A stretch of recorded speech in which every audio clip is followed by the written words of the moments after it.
don't make the next step, oh my god, people are lazy. If you don't make the next step for your buyer easy, then they won't even bother with your product. So by the end of this video, I guarantee you'll be able to get your buyer to purchase your product without any hesitation. And if not, feel free to dislike the video and leave a comment about how terrible it was. Alright, you have a deal? Alright, let's get started. First, let's start to understand what you're doing wrong. The most important part of the offer is the CTA. So if I'm giving you $1 million, but I need your email, phone number, first name, last name, picture of your ID, and your age, you're probably not even going to bother with what I'm trying to give you because it's just way too complicated. And this is probably what you're doing.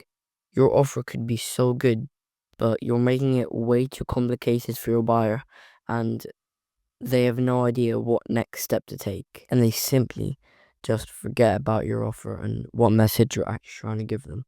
So now we've understood that what is wrong, then what is the solution, you might be asking? It's using what I like to call a call to value. And essentially what this means is I'm giving an easy next step for my buyer to be able to purchase.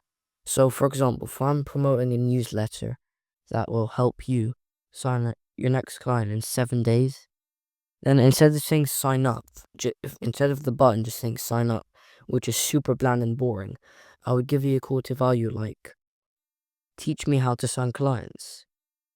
Teach me how to sign clients, yeah.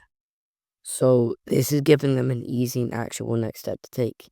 Now, sure, this may not be the best example because I just came up with it on the spot, but you can see how this makes the next step a lot easier to do and more valuable to the buyer. And the best part is you don't even have to be a genius to do this, because all you have to do is figure out what value you're providing your buyer with, then rearrange the offer to become the next step. It's that simple. So next time you're at the end of a piece of copy, remember to keep it easy. And this is day 94 copywriting. Thanks for watching. Goodbye.